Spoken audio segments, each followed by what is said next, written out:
So welcome back to the show, people, where your absolute game changer and relentless pursuit of performance. I'm your host, Ivan Markovic, your strength and conditioning coach, and I would like to guide you on this journey of my athletic mastery. So today we are not just scratching the surface. I would like to talk a little bit deeper into the strength and conditioning masterclass of mine, and this is for me personally a playbook for turning any potential um, into unrevealed performance. So whether you're an elite athlete, a coach, or just a normal person who is looking to elevate your practice. So what are we covering today? So within the next few minutes, I would like to dissect not just the science, but also the art and the application of strength and conditioning. So from foundational principles and programming models to the crucial role of monitoring and recovery protocols in management. And I would like to see this as an advanced guide of getting stronger, faster, and more resilient athlete. But first thing first, we need to build up the concept. So we need to establish something that is non-negotiable principles, and that is underpin any successful program here. So when we establish that, we need to then to start having the general adaptation syndrome. So everything is based here, explain starting from on one side on the stress, then we move to resistance, and then we have the exhaustion. So what I mean by that? So training is practically a controlled stressor, which brings the alarm to our body. So the body adapts then. So which means the resistance. And then we build the goal of coaching that to avoid exhaustion and continuously introduce new manageable stressors to our body. So this is all that it comes in a closed cycle. So think about this as a vaccination per se. For example, you induce a small amount of virus into your body in order for your body to build immunity. So it is the same with these principles. And then when it comes to specificity, so we can go into a detail with a much more specific adaptation to impose demands. So it means that your training must mimicking the demands of your own sport discipline. Per se, we have a sprinter who needs low repetition but very high force and power work, and not on the contrary, not high repetition endurance lifting, for example. So we also have football players who need also multi-directional stability and force production and absorption. So everything is toward very specific demands of any specific sport. And if you put that in a progressive overload demanding principles of your training concept, the most fundamental concept here is to continue adapting with the stimulus that must be gradually increased with the time. So this can be everything throughout the load management, the volume management, the density management, or frequency of your training sessions. So I like to see this and also talk to people. So don't just jump from 5 repetition to 1 rep maximum in a week. So add simply 2 kilograms or do an extra set or reduce the resting time. So for me, consistency beats the heroic effort or your ego that you might put in a gym without any significance here. So programs are never, and you have to realize this, programs are never one size fits to everyone. So training must be an account for the athlete's training current fitness level. The age must be considered, the injury history must be considered, lifestyle stressors, and the unique physical limitations or even maybe strengths that the athlete possesses. So from the coach's perspective, I think you should be here as a scientist, and your athlete is practically a single subject that needs to be experimented through that time. So when you build a concept, uh, the most manageable, of course, question is how we organize the training variables over time to achieve that. peak performance? Well, my answer to that question is you need to build a hierarchy first of planning. So there must be a bigger picture. So you put everything in a microcycle. For example, a full year of um, um, training block or Olympic cycle build up. Then we can move to a mesocycle. So this is a training block within 4 to 6 weeks. And this is a block with a single overriding goal. So where you want to put the focus on hypertrophy, on strength, or power. And then when you switch to a macrocycle, so this is a weekly schedule, so day-to-day basis and execution. So we have a linear periodization, and most of the coaches like to call it the classical one. So we have a high volume but low intensity, or on the contrary, we have low volume but high intensity. So everything starts with general fitness and of course the hypertrophy, and then we move sequentially towards the maximal strength and power in peak performance phases. So this is very similar to any programs, and this is also the positive side of the linear periodization. It's very simple, very effective for beginners, and usually used in off season as an off-season preparation model, but which is practically good for a long-term build-up. But on the contrary, you can lead yourself toward the training the qualities that you early build up. So, for example, you can use hypertrophy when you focus on power demands. But then we, on the other side, have undulating periodization, which is comparing to a linear periodization, much more dynamic. So we can have volume and intensity that is fluctuating on a daily basis and very frequently. So there is also a daily undulating periodization model. So and the people know that, where you can practically put in a week a hypertrophy day. You can also put in a week a strength training day and also a power day. The positive side of this concept is that keeps the stimulus of your body very fresh and also the nervous system. And this is very good for maintaining all the qualities simultaneously, which is very excellent for in-season training practices. But on the contrary, like I said, it can put a very huge demand on the mental focus.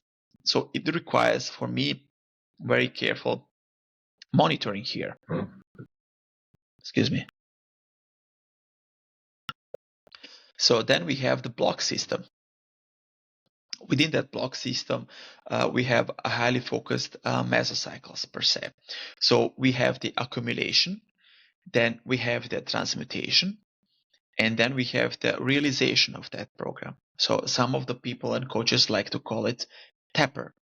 And each block is somewhere between 2 to 4 weeks with a concentrated training focus. So we have the application. For example, we used heavily lifts within the high-level sports where athletes need to peak precisely for some major event. Then we have a concept where we can dissect the core attributes, for example, and how to train them effectively in order to manage them. And then we have a maximal strength, so which is for me the foundation for any other training buildup and the capacity. So the ability to produce maximal force. I always say you cannot shoot a cannon from a canoe. So you need to have a proper tool for that. So the maximal strength forms the ceiling for all other qualities. So it also must be trained and implemented. But this is where the heavy compound movements such as squats, deadlifts, bench presses, overhead presses, military presses come into a play. Within the rep range, maybe somewhere between 1 to 5, but with very high intensity, but also a huge demand on the recovery. So 80 to practically the complete recovery in between those sets. So you need to brace everything that it comes, and stability is also non-negotiable here. Within the power, for me, it's like a strength in motion. So we also know that the rate of force development from the calculation, the power always equals force times velocity. So it's crucial for jumping, throwing, and sprinting. And if you want to see in a practice session, you should consider the Olympic lifts, so such as cleans, snatches, and etc. High pulls. But we also have demands on plyometrical stuff, like jumps, like bounce, and the ballistical part of the training, such as medicine ball throws, sometimes with low volume, but with high intent. So the rule here, when you're training power, you must be very fresh. This is where you put quality over quantity. But within speed and agility are of course the movement masters, and then we have at the beginning always a linear locomotion. So where we focus our training sessions on acceleration with the first step quickness and then the maximal velocity. On the other side, we have the agility, which is practically a rapid whole body movement with a change of direction and maybe response to a different stimulus. It can be a light, it can be a signal, it can be the opposite player, or it can be a ball. So this is about practically a decision making under fatigueness. So when you're training sprinting, you also need to consider sprinting mechanics. So this is a must. So when we talk about this, it's A skip, B skip, wall drills, resisted or maybe assisted sprints, and some reactive agility drills. So you must also incorporate them. And for me, it was like a full brainer, like aha moment, where I realized that agility is largely a cognitive skill. So it's all about processing information very quickly towards the situation, of course. And when you build all of these concepts, so the maybe the unseen scenery here, over 80% in strength acquisition is what is also happening outside the waiting room.